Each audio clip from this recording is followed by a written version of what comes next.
a little bit about me. I graduated from social work school in New York in 2000, and I went right into working with an agency called Pathways to Housing, which, if you haven't heard of it, was the first housing first agency in the country. And I worked alongside with the guy, Dr. Samson Barris, who created the model through research. And it was a great first job because it was like the best case scenario. We went into shelters, jails, long-term psych facilities, pulled people out and housed them in their own apartments within the community, not in a residential building or a building specific for people that were unhoused and had severe and persistent mental health issues and co-occurring substance use issues. Took them out of those long-term facilities, put them in their own apartments, fully furnished, then had a group of an ACT team with a bunch of professionals, psychiatrists, social workers, nurses, case managers, provide support.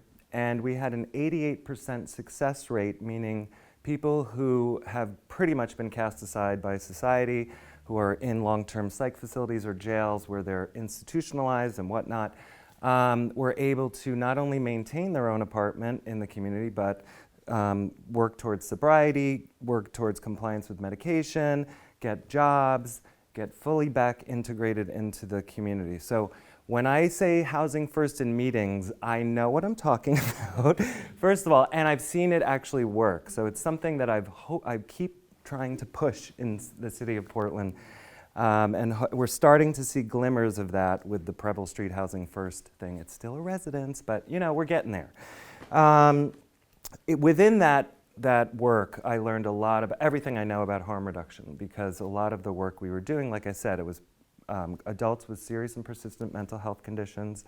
We're talking schizophrenia, bipolar disorder with psychotic features, and co-occurring substance use disorders, any substance you can think of. And we were using harm reduction approaches and motivational interviewing and other things I can go on and on about.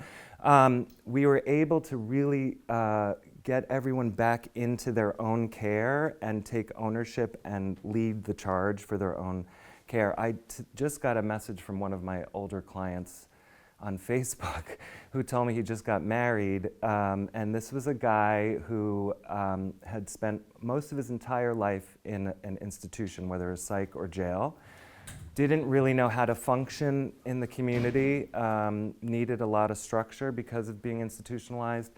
The police basically called him a violent man. He was just a violent man that needed to be locked up. And it wasn't an easy road for everyone, but after about 8 years with working with this guy, he now has full-time employment, is married, has his own apartment that he pays for completely on his own, and has Facebook and is hitting me up and saying, hey, I'm doing great. So, anything's possible is what I'm trying to say. And I think what I've learned along the years I've been doing this is clients will live up to the expectations you set for them, right?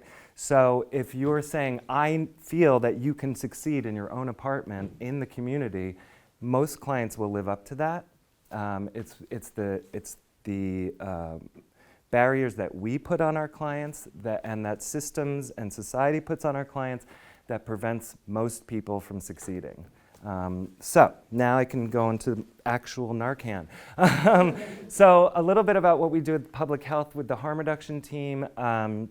We provide safe supplies and instruction and trainings around safer use, irregardless of the drug of choice. Something I think is also important to know, a lot of people who are struggling with long-term substance use issues have co-occurring mental health issues, and the substance has become the medicine. Great example, yesterday we have a client, you know her, she's been kicked out and CTO'd out of every single place, and these are my favorite clients because I'm like, I know it can work. And so she comes to us and she, is very disruptive and challenging and tells me to go off all the time and whatnot. But once you let that all happen, and she gets her safe supplies, and then she uses. She's a totally different human being. It's like nothing happened. And so I was telling one of our newer social worker staff this yesterday. I said, this is the example for how people have learned to manage their symptoms with certain substances, and they all sort of work together. So what harm reductionists will say, we do not condone or condemn drug use. We do not take any judgment around the drug use. We basically just acknowledge that it's happening and that it's a thing. And so our role is to provide safer ways to use to prevent infection and to prevent further problems. A lot of times we get confused as people that are telling people to use drugs. That is not happening, but the police tell us that all the time. And so, yeah, so we're just acknowledging that it happens, no judgment.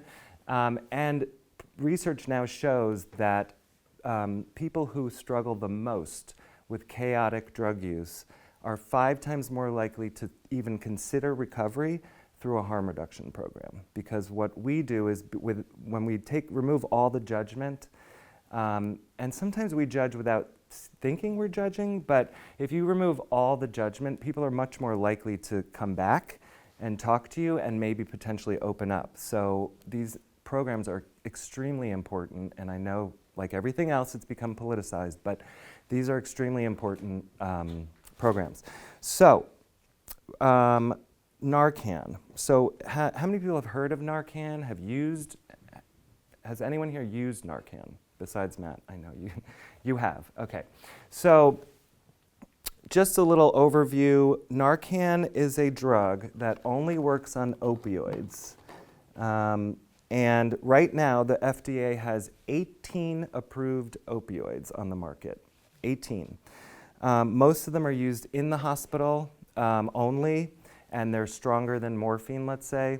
But there's over-the-counter things like oxycodone, even methadone is an opioid. And so there's access to opioids everywhere. Fentanyl, which is the strongest type of opioid, is used mostly in the hospital, but as we know now, it's become pretty commonplace to be cut into street drugs. Originally, it was being cut into heroin only, and of course, the effects of heroin and fentanyl are similar, except fentanyl is 80 times more powerful than morphine. And of course, we know fentanyl is not found in nature like heroin is through the poppy plant. It's made through chemicals, it's usually medical purposes, but it is sold on the internet right now, which is scary. Right now, the thing is, what's happening now and why this is even more important now is that fentanyl, and now we'll talk about xylazine too, but fentanyl is now being added to things like cocaine and meth, which is where you run into problems. Because if you're using heroin, you expect a certain response when you use, which is pretty much nodding out and sort of being sedated. When you're using cocaine and meth, you're not expecting that. And so if fentanyl is cut into it and all of a sudden you're nodding out and falling out, that is a strong potential for an OD. Just recently, smoking has now become the #1 way people overdose, which it hasn't been like that for decades. It's always been injection. But more recently, smoking took over, and for that exact reason, because people who are using uppers are not expected to experience something like a fentanyl. Now, there's also something called xylazine now that has started in the South and has made its way up and is now being cut into street drugs as well. Xylazine is not an opioid, so Narcan will not work on it, but it is a horse tranquilizer. And what it does is, again, especially with coke and meth, but it's added to everything, is that it could put you in a tranquilized state for up to 8 hours. And if there's fentanyl in that product as well, you have 8 hours where a potential OD could happen. So this is very, very dangerous. Heroin, pure heroin, if you're going to OD, it'll take 1 to 3 minutes. With fentanyl and xylazine, it could take 1 to 3 hours. And so what that does is if you're telling one of your clients, like, hey, if you're going to use, make sure someone else is there just in case an OD happens, well, now you have to make sure someone's there for 3 hours or more. And that's extremely dangerous and very rare that somebody would sit around who's also not using and just watch somebody for 3 hours. But this is where we're at. So the major risk factors for overdose are mixing drugs. That's the number one risk. And this is what I've just been speaking about, how a lot of times without our clients even knowing, their drugs are being mixed before they even ingest them. Another big time for ODs is if somebody gets locked up or put in a drug treatment facility or is somehow or another separated from drug use, and then they come out and they start to use at the same level they were when they went in. It's a high potential for overdose because your body has reduced its tolerance. In those cases, we tell clients to always go slow and steady when they're starting to use again. Use a tiny bit, see how it works, and then go from there. Prison drug hospitalizations. Another big risk factor is having someone else inject for you. Now, you'd be surprised, not a lot, but there's a good number of the people that we serve who don't like needles. And so they have their significant other, their friend, whatever, inject. Now, of course, that is rife for risk because, you don't know if the friend knows what they're doing or if they hit the vein right or if they don't and how much they're actually putting in your body and whatnot. Of course, physical health will always be a risk factor depending on what's going on inside your body and how it interacts with the drug is how your body will react. And then finally, using alone. Now, this is a really tricky one because especially when we're dealing with the people that we work with in the encampments, if you're in your tent and you're alone, it's very dangerous. But if you're with somebody, more than likely you both are using together. So even though you're not using alone, potentially there's no one to watch out for each other. So this is a really, really tricky one and one we really drill into the clients' heads. Please only use when there's people around. And I know it's easier said than done. So let's say somebody is overdosing. Does anyone have any idea what an overdose looks like? Okay. Has anyone seen anyone nod out on an opioid?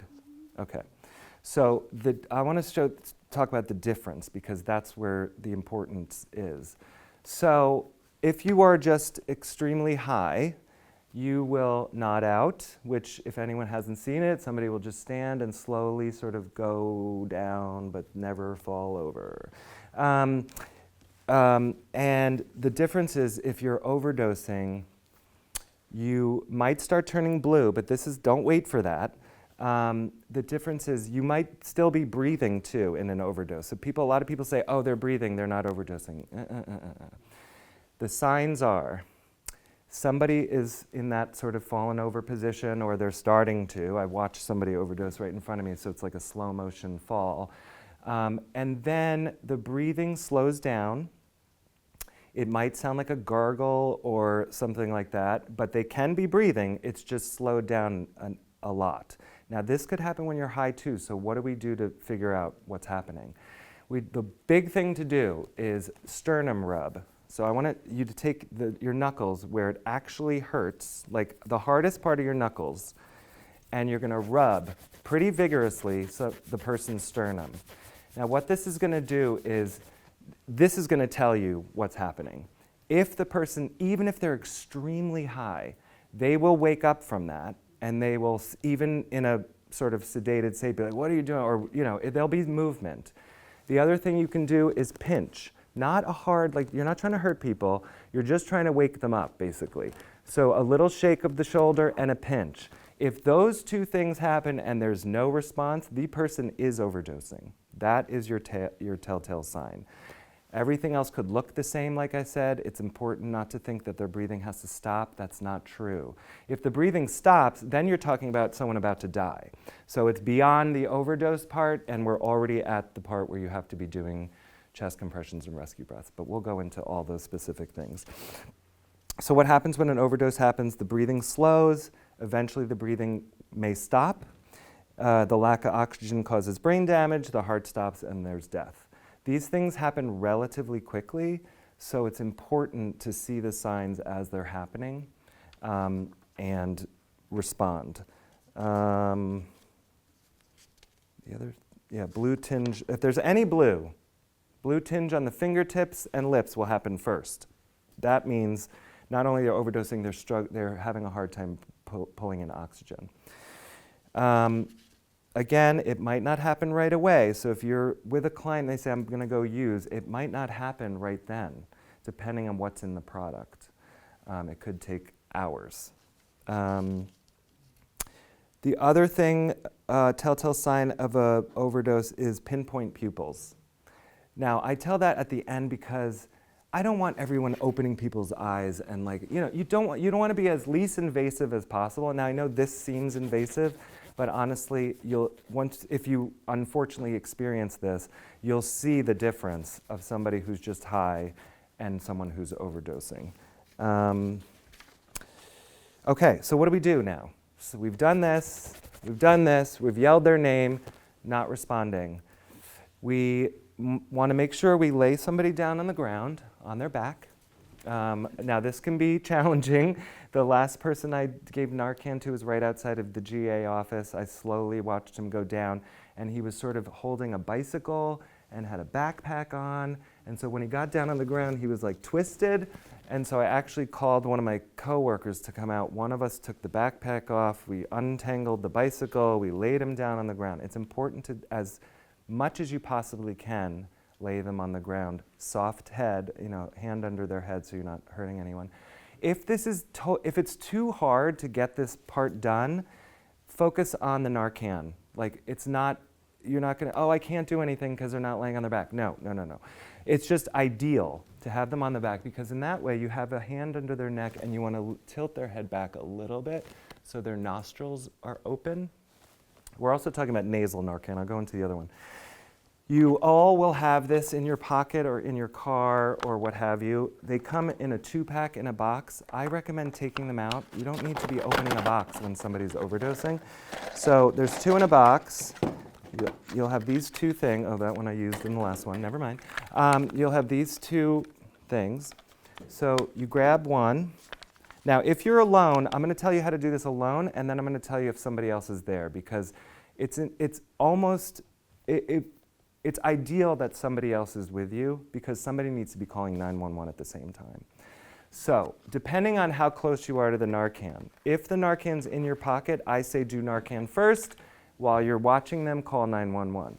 If the Narcan's over there, call 911, then grab the Narcan and come back. I mean, you want 911 in there, but so you're there with someone else. You tell the other person, call 911.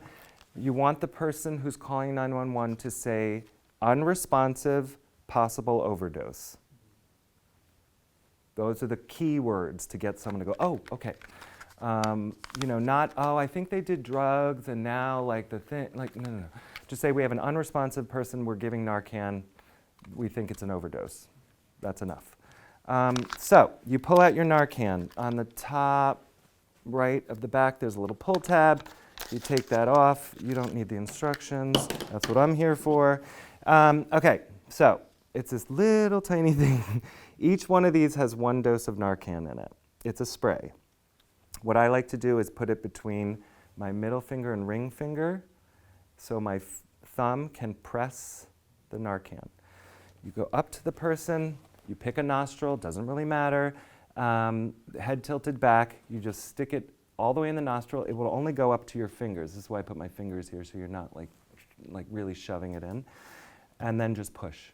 It's an easy push. I'm not going to do it here, but it's an easy push spray. Done. That one's done. Now what do? You have to wait at least 2 minutes minimum. We say 2 to 3, but 2 is fine to see if the person's responding from the Narcan. Now how will somebody respond from Narcan? Narcan basically removes the opioids from the receptor completely. So you're not just stopping the overdose. You're putting someone in withdrawal. This is not a fun place to be. So when you do this, you want to give some space. People might wake up really pissed off. They feel like crap. Some people are grateful. Some people don't even know what happened. So it's not the time to be the hero or be like, I saved your life. Believe me, I have to tell people. You'd be surprised. Okay, you give it, you're there. The other person called 911. Now you're just watching. You don't need to do the sternum rub again. I've seen this happen again. Don't keep doing that. We're past that point. Now you're just watching. If they're still breathing, good. Even if it's slow, if they're breathing, good. If you notice that at this point they've stopped breathing, you have the person timing the 2 minutes, or your watch or whatever. I want you to start chest compressions. Once somebody stops breathing, chest compressions are very important. 30 chest compressions to 2 rescue breaths. Now, I get it. Rescue breaths. Who wants to do that? I totally get it. The chest compressions are more important. If you have no problem doing rescue breaths, it's 30. The beat is to staying alive. Staying alive, staying alive. Okay, so I always just think that, so I'm like, okay. I learned that from my husband in the hospital. But yeah, so staying alive beat and 2 rescue breaths. Again, it's okay if you're not comfortable with the rescue breaths, depending on the situation. A lot of offices do have those little CPR shields, thank you, that you can use as well if you're nervous. But I would say the last year, I think I've Narcan maybe 12 to 15 people, and I've never had to do rescue breaths. I'm probably lucky, but it is what it is. So just to say that, don't get caught up in like, oh no, I can't do the rescue breaths, just you're doing everything you possibly can. Okay, so you've done that. Let's just say the person did not need, they're still breathing. Let's go back a little bit. They're still breathing. You gave your first Narcan, but they're not waking up. Now, when I say wake up, it is a wake up. It is like jump out of this and go, hey, what's going on? So it's not a little like, it's a wake up. So 2 minutes, your person or your timer says 2 minutes are up. It's time to give a second dose of Narcan. And this can go on and on. I've given up to 6 doses before the EMS showed up. So you open it again, pick up. I try to do the different nostril. It doesn't matter at the end of the day, but it's probably good to be, even. The reason I say that too is because there could be something in one of the nostrils obstructing, and so it might not be that the Narcan didn't work. It might be it just didn't get there. Do the same thing, other nostril. 2 minutes again on the clock. After you give Narcan, whether it's 1, 2, 3 times, I like to put the person in the recovery position in case they vomit. So the way to do that, somebody's lying down in front of me, their head's over here, their feet are over here. I put one hand around the outside leg furthest from me and keep my hand under their neck, and I just pull until they're on their side. Sometimes, depending if it's like the street or a sidewalk, I will also push their arm as like a pillow, so they're not completely on the ground like that. It is important though, when you go to give that next dose of Narcan, put them back on their back because you want the airwaves to be as open as possible. So you've given 2 doses of Narcan now. You're still waiting for EMS. If you think they're taking too long, call them again and say, look, we're now on dose 3, or we're on whatever it is. This person really needs help. So let's say you give a 3rd dose. Now the person suddenly wakes up. So what do? So the person jumps up and they're usually confused, a little stressed out. They feel like crap. Withdrawal is not a fun place to be. So I always say, give lots of space, be kind. This is not the time to tell people about their drug use or how they almost died, or be like catastrophizing about this whole situation. You can do that with your therapist when you go home, but So I just have to say these things. You'd really be surprised. So you're not arguing or shaming or yelling at people. It is what it is. I do, though, recommend, if you do experience this, that you speak to either a therapist or your supervisor at the minimum, because this is a traumatic event.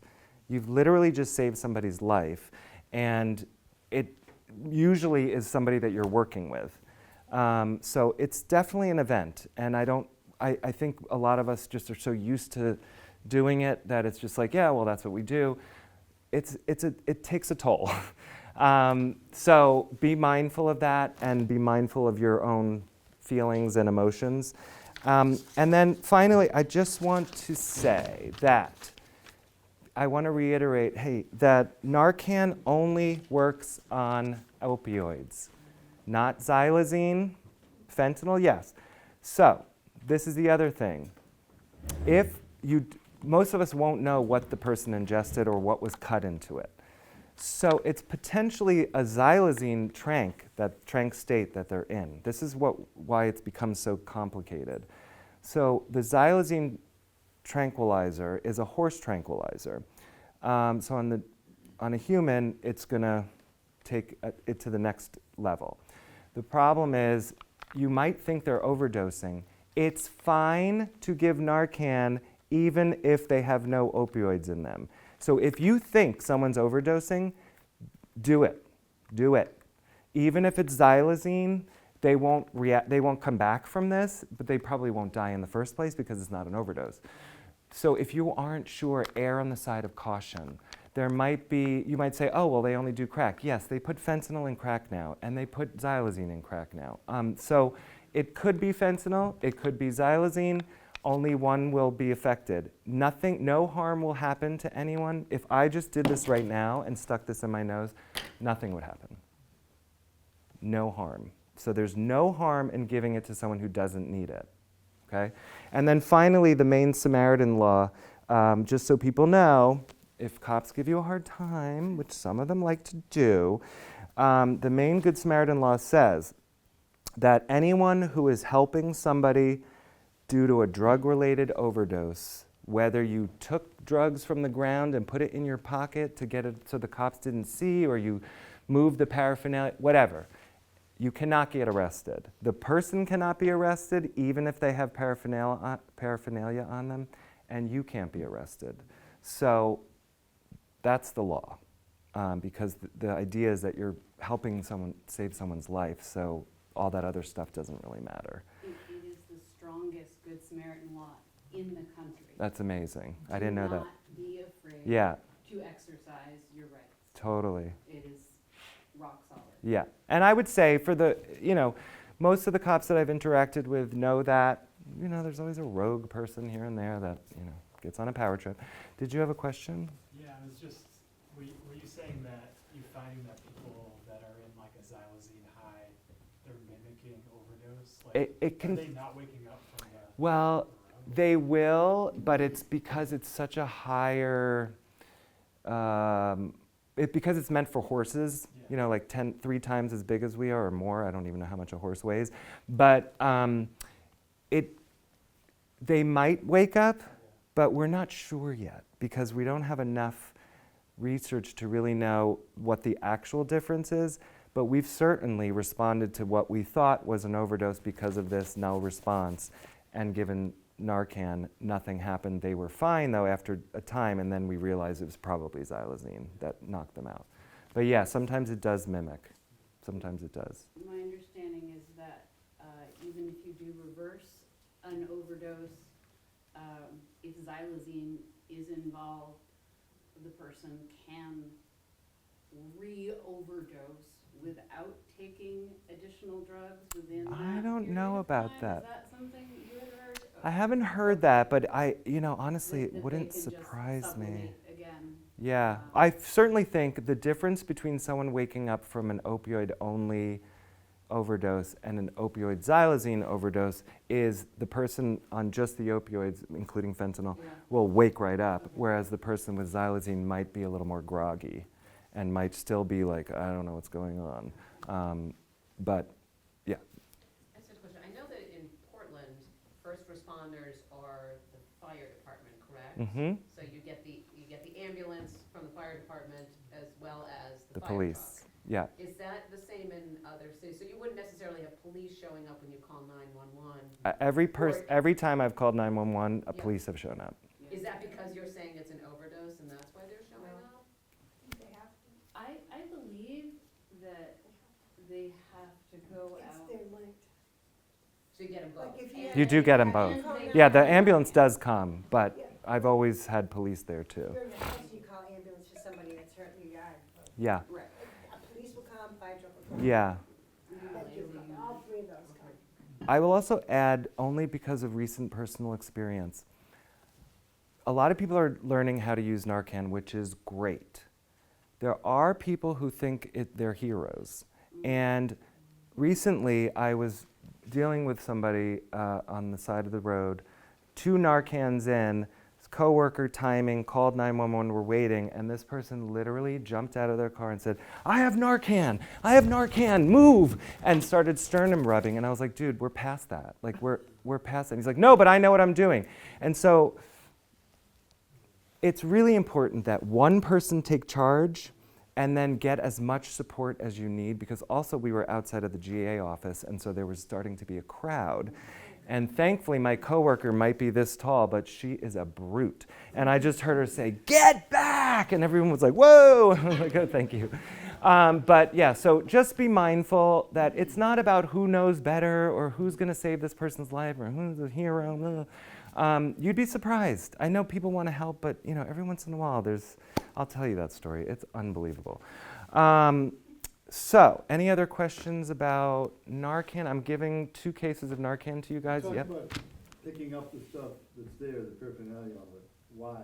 If it's, You don't have to. I'm just saying, so I've been in situations where a case manager was with me, the person was overdosing, a crack pipe fell out, and that person said, well, let's move that before the cops came.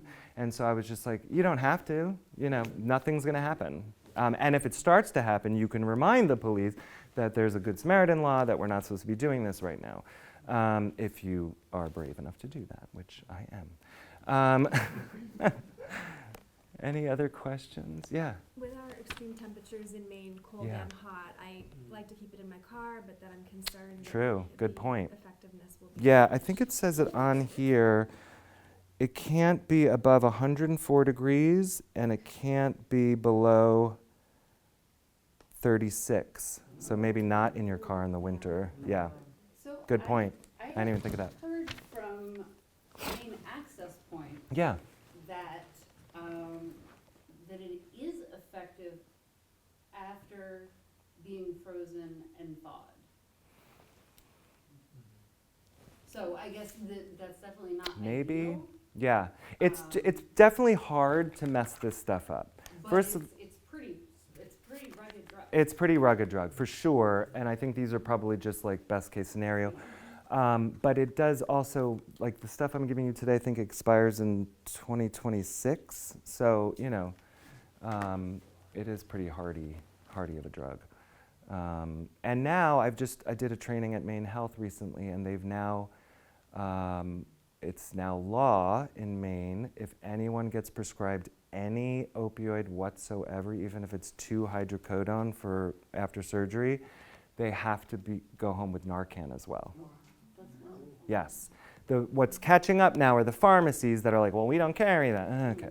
So if you ever come up with a situation where you can't get your hands on Narcan, or your client's struggling with getting Narcan, let us know.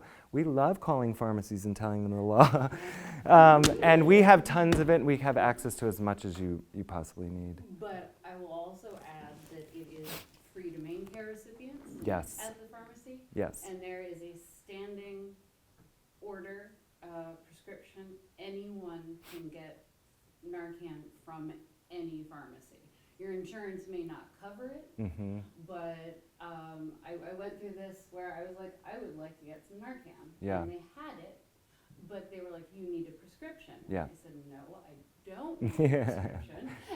And they said, Yeah. oh, you are right, you do not need a prescription. There is Yeah. a prescription. So just so you know, Yeah. if you It's a good point. use yours or we run out, Yeah. You have the right to get it from a pharmacy. Yes, and some of these pharmacies need a little pushback because there has been a lot of pushback. We had someone sent to our exchange yesterday from Gorham. Was it Gorham? Yeah, who the pharmacy there was like, we don't do Narcan. What? And so they sent him to the Portland Public Health Department. I was like, that was their mistake. Yeah, exactly. I mean, exactly, and that plays into all the judgment around drug use. Yeah. So really quickly, I won't go into too much detail, but there also is IM Narcan, intramuscular. Boom. Some clients, we hand these out to clients who prefer it or who feel, I think I need a little bit more of a jolt. These are single dose ones we just started putting together. It has instructions on how to use it. Basically, it's already filled up in the syringe. You open this, either arm or thigh, boom. And same rules apply, but it's a whole other thing. So I think most people will be using nasal Narcan. It's a lot easier to use. It's a lot less invasive. But if you do have clients who prefer IM, we have some of those, and so we do hand these out as well. And if you have clients that need the IM version, we can get that to you guys too. And just so the team knows, we hand out the nasal Narcan. Yeah. But we definitely can take a few IM for the bus. Yeah. In case in the course of our outreach, it's something we or one of our clients need. Yeah, for sure. Is Yeah. the intramuscular a higher dose than the It's nasal? it's the same. Okay. It's just the route of administration. Mm-hmm. Does it have the same reaction, still laying on their back? Yep, same. Okay. Rescue. I would just be mindful of putting them in recovery position at that point once you give the shot, because you just don't want anyone to choke on their vomit if they do vomit. But we'll just focus on this one because this is the most likely you'll be using if you have to unfortunately use it in the field. I just wanted you guys to see this in case anybody, if you guys wanted some for the ambulance or whatever, we can always do that too. Any other questions? Yeah? Are you gonna share that handout with us? I can definitely send it. I can give it to you. Actually, I can just hand it to you and you can print it out. Yeah. Yeah, sure. I just use it because I always forget things, and I'm like, There is also an app that I found called OD-ME that actually Oh. verbally walks you through an overdose response. That's so And I good think it's to pretty know. cool. That Yeah, is it's got cool. It's got a red box on it, and it says OD-ME, and it's pretty idiot-proof, and it kind of actually asks Perfect you, for are you me. seeing these signs? Do this. Boom, boom, boom, boom. Wow. boom. That's really It's easy to helpful. panic when you're in a situation Yeah, of like course. that, It's Yeah. so, of something course. like that, Wow. Yeah. you just push a Yeah, button. yes, it's red. Is it only for black, iPhones? Oh, And it walks you right through the thing. Some of those Overdose Apple rescue, apps. signs of an overdose, other information, and then boom, boom, boom. That's incredible. And I'll pass it around so you can see what the icon looks like, but, that's pretty cool. I can also send it out in an email. I don't. Thanks a million, my friend. Yeah, of course. Oh yeah, yeah, One more question. yeah. Not so much for the population that we serve, but if a kid or a young child might go through an opioid overdose, is Narcan safe?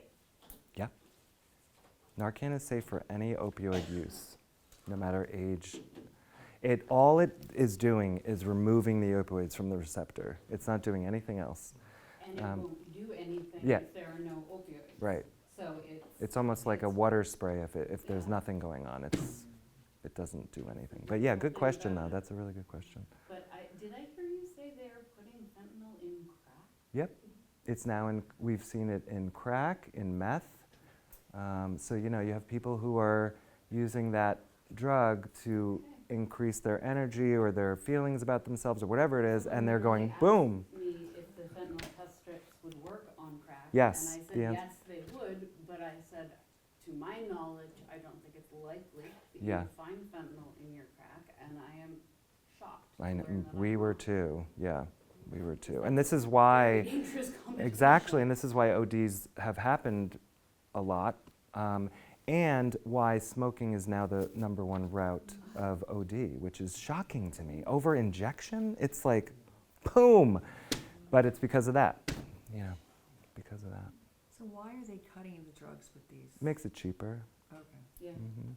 Also Makes in it cheaper. return too, so the person will return back to the person to Yeah. get more drugs because they're not feeling the effect. Like that it's they're not looking working as for. well, yeah. So they're trying to get more and more. Yeah. Which brings up a good point I didn't mention before.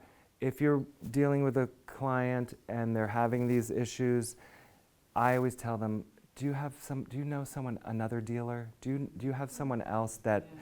you trust that is getting better product somewhere? Because, you know, there are some dealers who actually care that their clients don't die, and then there's others that are just a quick, like, I'm just making some cash, it doesn't really matter.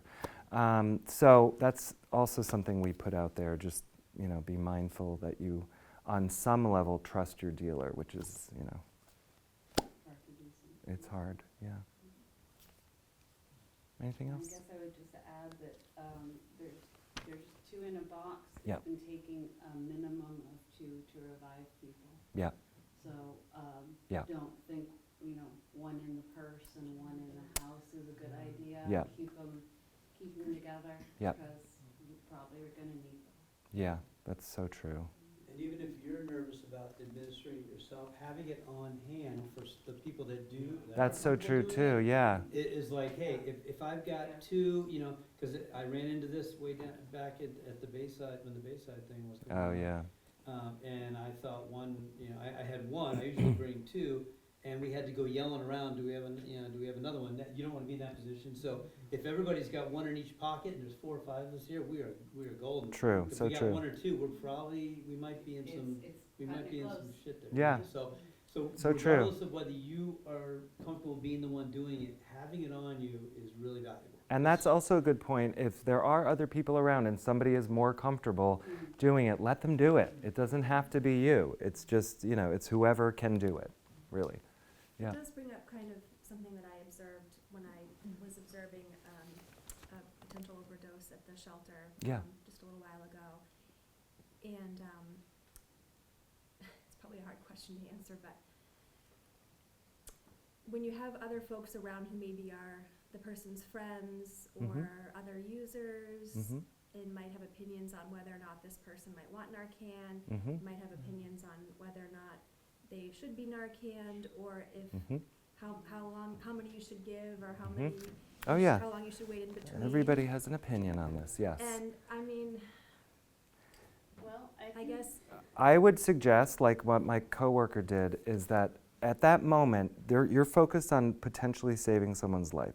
Everyone else is the peanut gallery, and if you do need another support, just have somebody just tell everyone to back up. Like this is not, you know, a TikTok video. This is a freaking real life. Yeah.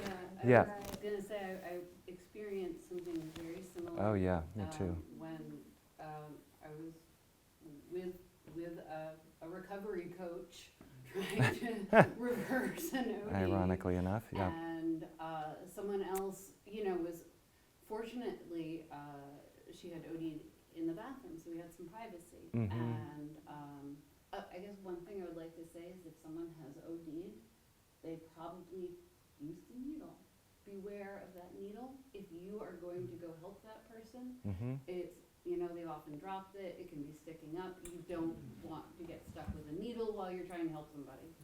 But, True. so, you know, somebody's trying to burst into the bathroom with a pulse ox monitor. Mm-hmm. You know, it was not helpful. And we were Yeah. able to physically close the door, but there was, it wasn't yelling, but there was very stern words. We have this. Yeah. Thank you. Do not come in. We need privacy.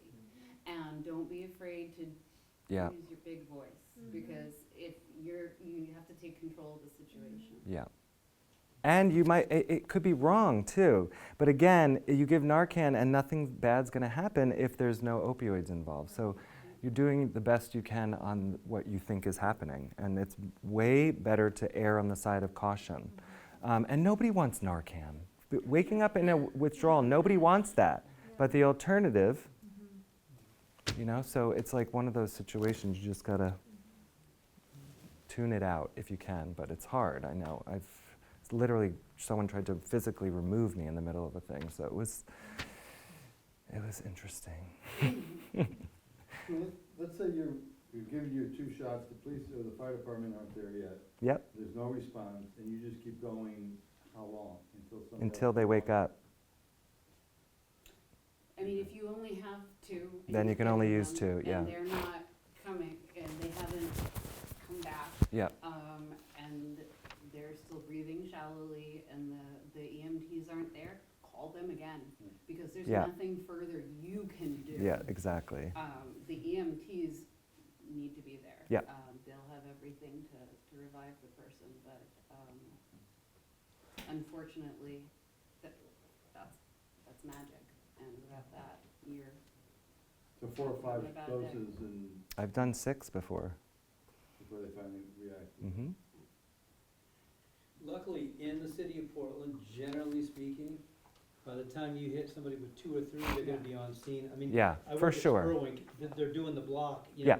engine, med-Q, engine, med-Q, For sure. black and white. I mean, so. Yeah, I drove up on an overdose on Portland Street and had, jumped out and Yeah. to help. It seems and like a million police years. were there. It does feel very long when you're dealing with it. 1 minute. But yeah, we're moving over they've speed. always responded at least to 3. The one that I had to do 6, we were sort of in an encampment, and it was like hard to get to and whatnot. But yeah, most likely 2 or 3 has been my sort of average situation.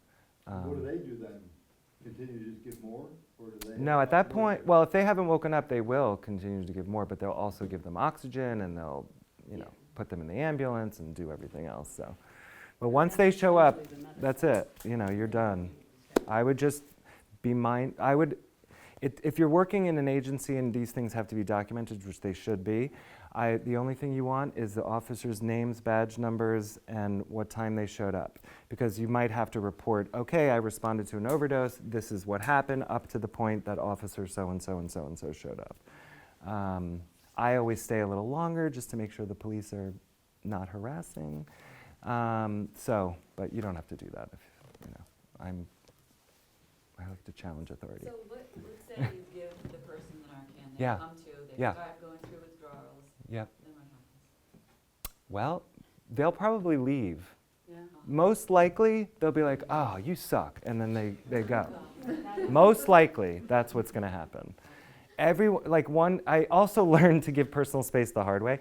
So it was my first one, and I'm in the encampment, and this guy fell over, and I gave Narcan, and I'm literally hovering over him, rubbing his back, going, it's going to be okay, it's going to be okay. He wakes up, and he goes, who the fuck are you? And pushed me back, and then ran off. And I was like, oh, he doesn't realize what I'm doing. So this is probably stupid to be all up in somebody's face. Oh, you'll be fine. So yeah, personal space is always important. But for the most part, people will wake up, realize what happened, and just go and move on. And Yeah. most likely, will they go to find the drugs so that they can stop the withdrawal? Probably, but that's a individualized thing. Yeah. The other thing real quick, because needles came out, I just want to be very clear with needles. The rate of the potential for transmission of disease from somebody's used needle is less than 1%. So I know we freak out when we see needles. I know it's scary. But you have to literally be barefoot or with your hand, smash it on the thing, and then you have 1% of getting whatever disease that is on that needle. So please, I know they're scary, but we can't perpetuate this idea because people who are diabetic use the same syringes all the time. So I just want that to be clear. Now, I'm not saying go touch every needle. Don't do that because you could get an infection and there's potential for things. But it's very rare. And if you do have a needle situation and you need a cleanup, call us. We do that. We'll do that. I clean up needles all the time. But yeah, I just wanted to put that out there about the needle situation. Any other questions? Yeah. So you can, is it correct that you can give someone Narcan and they can come to, and then they can fade out again? It's, no, because, I saw that in maybe a no. documentary, but it might have been something Narcan will work sensationalized. up to 90 minutes. So Okay. once the opioid's removed, Okay. it's removed from the receptor. And then, like 90 minutes later, they might start feeling a little better, but it's not like they're going to OD again unless they use again. And that has potential, of course. Yeah. But if they had the horse tranquilizer as well as, couldn't they appear to be? They potentially, but again, the Narcan is only going to work on the fentanyl and the heroin and the opioid part of the drug. So let's say it's only going to affect that. So let's say it is there's tons of xylazine and fentanyl. So the Narcan brings them back from the OD, but they might still be a little sedated, but it will not look the same as an overdose. They will be alert enough that if you do a sternum rub, and I'm saying hard knuckles, you're not tapping like this, they will respond in some way. Yeah, so those are the telltale. That's why it's important to know the difference between being super high and an overdose, because they look similar until you talk about the response, the breathing, but that could also be similar. But it's really the response, the yelling their name, this, shoulder, pinch, pinch, no response, overdose. That's it. Yeah. Yeah. Any other questions? Thank you guys. You guys are great. I love you guys.